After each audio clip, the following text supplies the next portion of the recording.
Affordable ഫീസിൽ എല്ലാ അംഗീകാരങ്ങളോടും കൂടി നഴ്സിംഗ് ആൻഡ് പാരാമെഡിക്കൽ കോഴ്സ് പഠിക്കാനാണ് നിങ്ങൾ താല്പര്യപ്പെടുന്നതെങ്കിൽ ഈ വീഡിയോ മുഴുവനായി കാണുക.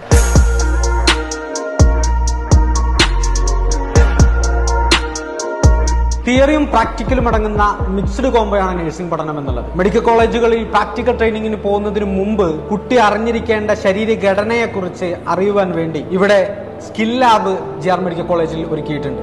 ഇവിടെ ആണിന്റെ ശരീരവും പെണ്ണിന്റെ ശരീരവും ഓരോ ഓർഗൻസും ഇഴകീറി നമുക്ക് പഠിച്ചെടുക്കാം.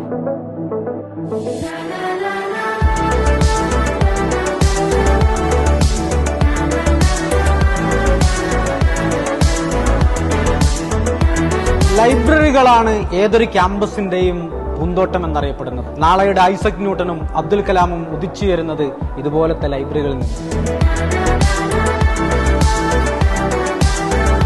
ഈ GR മെഡിക്കൽ കോളേജിലെ ലൈബ്രറിയുടെ പ്രത്യേകത വിശാലമായ സൗകര്യമാണ്.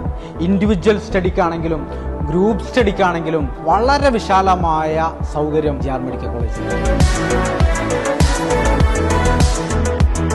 ഹായ് ഓൾ, ഞാൻ ഡ്രീമ റോസ്. ഞാൻ വയനാട് ജില്ലയിലാണ്. 12th കഴിഞ്ഞിട്ട് ഞാൻ BSc നഴ്സിംഗിന് വേണ്ടിയിട്ട് അഡ്മിഷൻ സീക്ക് ചെയ്യുന്ന ടൈമിനാണ് എൻ്റെ കുറച്ച് ഫ്രണ്ട്സ് എനിക്ക് GR മെഡിക്കൽ കോളേജിൽ സജസ്റ്റ് ചെയ്തത്. അങ്ങനെ ഞങ്ങൾ കുറച്ച് നഴ്സിംഗ് കോളേജസും മെഡിക്കൽ കോളേജസും ഒക്കെ പോയി കണ്ടു. അങ്ങനെ ഞാൻ ലാസ്റ്റ് മാംഗ്ലൂർ GR മെഡിക്കൽ കോളേജിലെത്തി. അങ്ങനെ ഇപ്പോൾ ഞങ്ങൾക്ക് ഫസ്റ്റ് ഡേ ആണ്. കോളേജൊക്കെ നല്ലതാണ്. Thank you.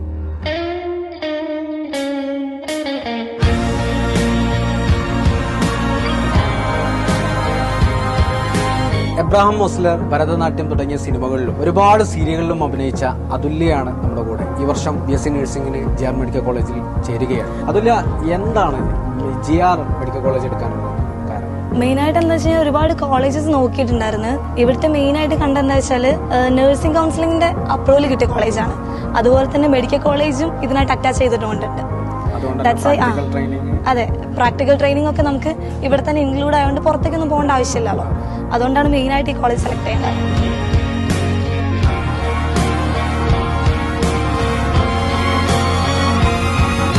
Now we are with Asha Madam, Assistant Professor of this medical college. Madam, which department is this and what experiments you are teaching here? This is Department of Physiology and here we are teaching about the hematology. Hematology means experiments of blood.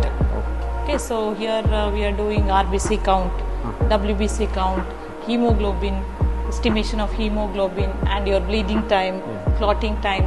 Those things we are dealing in this department. So hematology department means dealing of blood. Yes.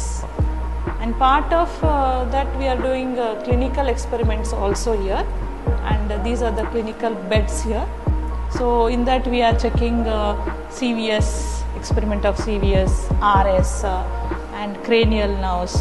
Those things comes under clinical experiments. Before going to practical training, they will study. Yes, sir, this is the basic thing. Yes, they should know this. Yes.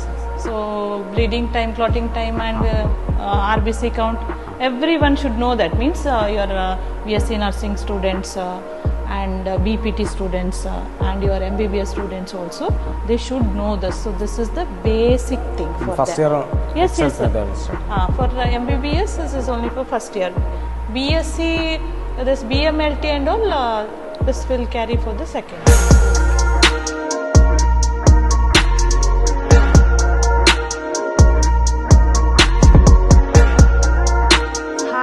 ഞാൻ ഷംന ഫബിൻ, വയനാട് നിന്നാണ് വരുന്നത്. വിദ്യാധനം സ്കോളർഷിപ്പിലൂടെയാണ് ഞാൻ GR medical കോളേജിൽ എത്തുന്നത്. കുറെ nursing colleges ഒക്കെ നോക്കിയിരുന്നു +2 കഴിഞ്ഞപ്പോൾ. ഇപ്പോൾ GR മെഡിക്കൽ കോളേജിൽ 50,000 രൂപ സ്കോളർഷിപ്പോട് കൂടി ഞാനിവിടെ അഡ്മിഷൻ എടുത്തു. ഇവിടെ ഹാപ്പിയാണ്.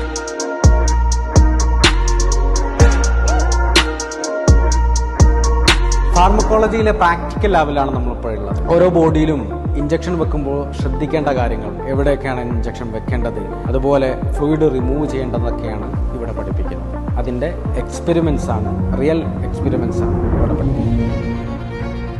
നിലവിൽ 60 സീറ്റുകളാണ് GR മെഡിക്കൽ കോളേജിലുള്ളത്. അടുത്ത വർഷത്തേക്ക് 90 സീറ്റുകൾ കൂടി യൂണിവേഴ്സിറ്റി അംഗീകരിച്ചിട്ടുണ്ട്. അങ്ങനെ ടോട്ടൽ 150 സീറ്റുകളുമായി GR മെഡിക്കൽ കോളേജ് അടുത്ത വർഷം വലിയൊരു സ്റ്റുഡൻസിൻ്റെ ശൃംഖല സൃഷ്ടിക്കുകയാണ്. 2025-26 ബാച്ചിലേക്കുള്ള നഴ്സിംഗ് ആൻഡ് പാരാമെഡിക്കൽ കോഴ്സുകളിലേക്കുള്ള അഡ്മിഷൻ ഇപ്പോൾ തന്നെ സ്റ്റാർട്ട് ചെയ്തിട്ടുണ്ട്.